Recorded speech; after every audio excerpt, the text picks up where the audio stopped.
How you doing, everybody? Welcome back to Before I Forget. This is my video channel inspired by my Instagram channel, 1985 Road Dog. Today I'm going to talk about a subject that I've been avoiding, and I've had numerous requests since I've started this video channel to talk about groupies. It's just such a, it's like a sordid topic to me. We know what goes on. We know it goes on. I think people just like to hear stories, especially the guys, about groupies. If you followed my channel, if you followed my Instagram channel, my video channel, if you've read my book, you know that I spent a lot of time in nightclubs. So really, my exposure to groupies was, I'm going back to when I was a kid, single digits, 8, 9, 10, 11, 12 years old in there. My grandfather was in the wiseguy life. My dad was also in that life at the time. And there were wiseguy groupies. There were as my furthest memories going back as a child. Would be girls that were attracted and wanted to, bed or hang out with wise guys. The groupies have always been around. They became a thing in the 60s and 70s with rock musicians, but there's all kinds of groupies. And most of them are, after fame and fortune and what they can get out of it, really. The blueprint groupie from the movie, what's the name of the movie? Oh, I can't remember it now. Anyway, the 60s groupie that is like, all, flowers in their hair and, taking care of the rock star and ironing their clothes and washing their clothes and making them dinner. Almost Famous, that's the movie. That's really like a very small, portion of the groupie contingent that were into being like almost like a servant to their rock star, making them dinner or washing their clothes, cutting their hair, sewing their jeans, being a seamstress. A very romanticized version of the groupie in that short period of time in the 60s. But groupies are hardcore. The wise guy groupies were, after guys with power and money. For a lot of those girls, a lot of those women, the violence and the threat of violence was intoxicating. So they wanted to be around that. They wanted to sleep with a guy that would, have that, that power and that violent attitude or that violent tendency to hit somebody in the head with a pool cue or smash their face with a gun. It was like attractive to these wise guy groupies. Then as I grew and I became someone that was working in nightclubs from a teenager as a DJ, there were DJ groupies. Tons of them. It's 17 years old and I'm working in an adult disco playing records as a DJ. I would have women come up into the DJ booth and want to take me home or whatever. Older women. If I'm 17, these women could be, 23, 24, 25 years old. Some maybe even a little older. But they were attracted to that DJ thing, and they it was. And I'm not sitting here, and my point of this video is not to tell you how many groupies I've been with, but I have to look at it through the point of view or my experience. So, yes, there were DJ groupies. I ended up working for Relativity Combat Records, and I was in a band for a short period, and I toured the country with LA Guns in the late 80s. None of that really holds a candle to the DJ groupie days. You're talking, 78, 79, 80, 1981, 82, 83, 84, and there it was out of control with the DJ groupies. I mean, I worked at a club called Malibu, which is a big club, held, thousands of people, I don't know, close to 3,000. They had live bands, which made it a very hot venue. They had everybody, B-52s, Ramones, U2, Susie and the Banshees, Plasmatics. I mean, everybody played Malibu in the early 80s. And, I was working there in 1981. And there were girls, groupies constantly. There were girls that would just, want to hang out in the DJ booth. And, one night a girl asked me if I wanted to come home with her and a friend. Two of them. I did. It became such commonplace thing. It was just groupies, DJ groupies. Then you had the groupies that were like into cocaine. So they would come up, they wanted to come up in the DJ booth and do some cocaine with you and, give you a blowjob. I mean, this was like commonplace. I mean, no lie, 80, 81, 82, 83, those years, you'd go through 2-3 girls a night as a DJ. And then I was working for Relativity Combat Records. I was in my band for a short period. And I mean, there's just so many girls. It's just endless. You have to remember, there really was no AIDS in the, up until the mid 80s. Yes, AIDS existed, but it was in a very small portion of the population that it thrived. It came out of the gay scene. You weren't really concerned with dying from having sex, so everyone was having sex, and it was, as long as you were on the pill, or a girl had a diaphragm or whatever. I mean, people were just having sex. There was no condoms. I mean, if you wanted a condom, you had to go to the drugstore and you had to ask the guy behind the counter for a condom. It's not like today where they're hanging on a rack next to the chapstick. No one used condoms really because you couldn't die from having sex. So it was just insane, the amount of girls. I always say there's always groupies, whether it's a DJ groupie or a local band groupies or whatever you have you. The difference is when you get onto a major record label or you're touring in arenas and all that stuff, the girls just get more quantity and they get hotter. You get more, there's groupies in Idaho somewhere for some local band. They might not be the hottest or most beautiful or attractive girls, but they're groupies. When you get to the big leagues, LA Guns, Polygram Records, touring, there's just so many girls. I mean, dozens and dozens and dozens, and they just get hotter and hotter and hotter, usually.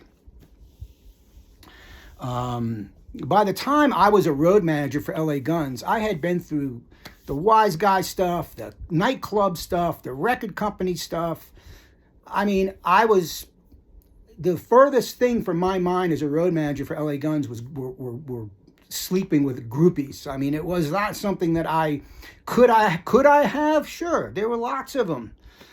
If they can't get the band, they get a roadie. If they can't get a roadie, they get the road manager. If they can't get the road manager, they get the truck driver or the merchandise guy.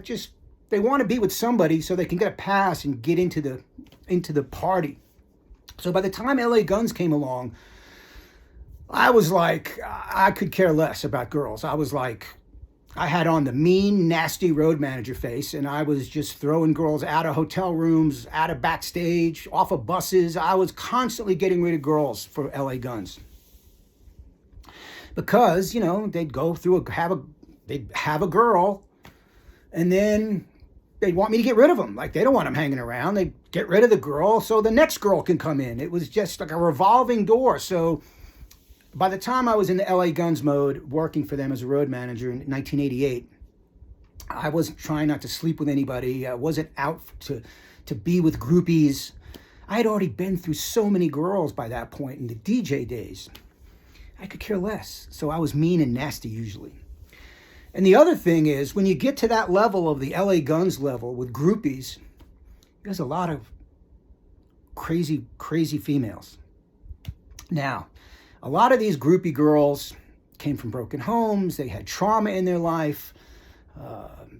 Didn't have a dad, a lot of them. So there was a lot of trauma and people that were damaged trying to get close to a big rock band so they could sleep with them and hopefully elevate their own status somehow. They were always looking to attach themselves to a musician to elevate their status or make them feel like they've gotten somewhere in life. It was very strange. Then you get the strippers. If you're backstage at an LA Gun show and you just, you just headlined a big show somewhere, or you're opening for AC/DC or whatever, the girls were like, you get these strippers. So the strippers felt that they were above the groupies. They had boob jobs, they were hotter, they had bigger hair, they had better clothes. So they felt they were above the average groupie, the stripper. Most strippers, again, damage, trauma in their life. Most of them, 9 out of 10 of them are cocaine addicts. Messed up people, just like, just dysfunction junction. So the hotter the girl, the crazier she was. It was really like that. You're at Denver, Colorado, and there's a zillion girls backstage, and most of them are strippers, and they're all crazy. They're all lunatics, not because they want to be lunatics, but because they have damage and trauma in their life. So in that way, there were times I would pull certain girls aside and talk to them and go, you don't want to be backstage, or you don't want to get on the bus, just go home. Like, I felt bad for them because I knew what would happen. No band member in LA Guns cared about the girl 2 seconds after, he was done with her. It was just, next. So a good portion of my time as a road manager at LA Guns was getting rid of girls. Tracy had him always looking for a hot little blonde girl to be with, and he'd go through a couple a day. Phil Lewis, Phil had a wide variety of women that he liked, different types of women. He'd hold up with one in his hotel room and light some candles and put some scarves over the lamps and stay in there for a day or so. He was like, that was his thing.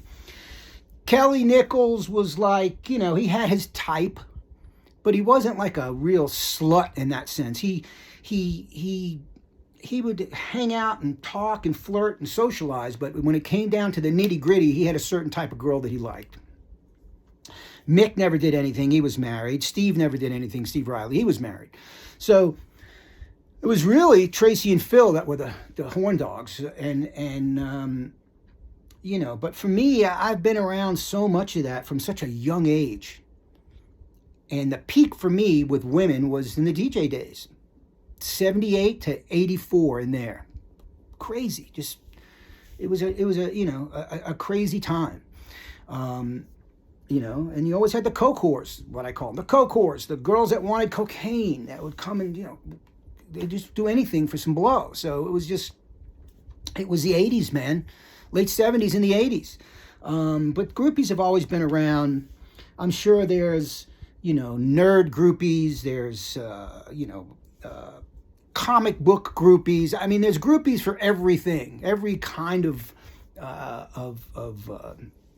creative outlet. There's a groupie,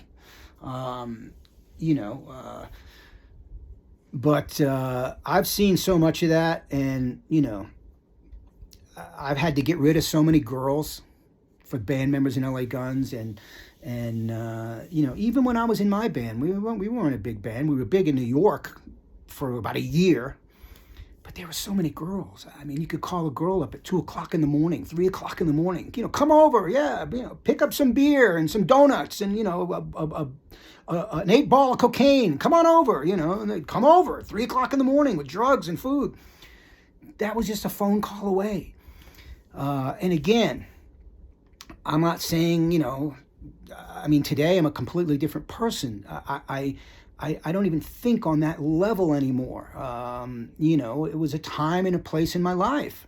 I feel bad for some of those girls. I mean, you know, and again, a lot of them were damaged. Daddy issues, drug issues, you know, trauma, you know, bad family, just, and they look for an outlet or to connect with somebody that's a musician or a celebrity or somebody that can elevate them out of their, you know, dreary life.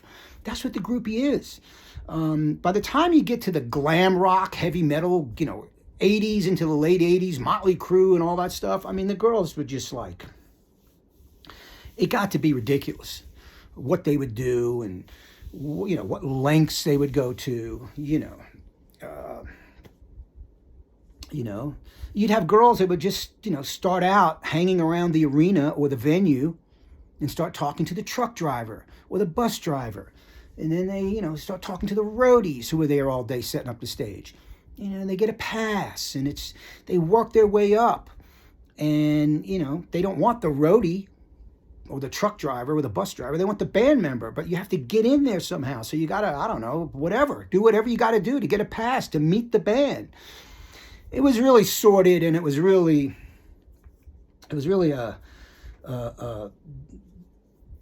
only in the 80s, really. I mean, sure, do bands and groupies still exist today in 2024, almost 2025? Of course. But, you know, again, this is my story from my point of view, and I've been around groupies from single digits, man, as a child. Wiseguy groupies, DJ groupies, band groupies, you know, record company groupies, nightclub groupies, rock star groupies, roadie groupies. I mean, it's endless.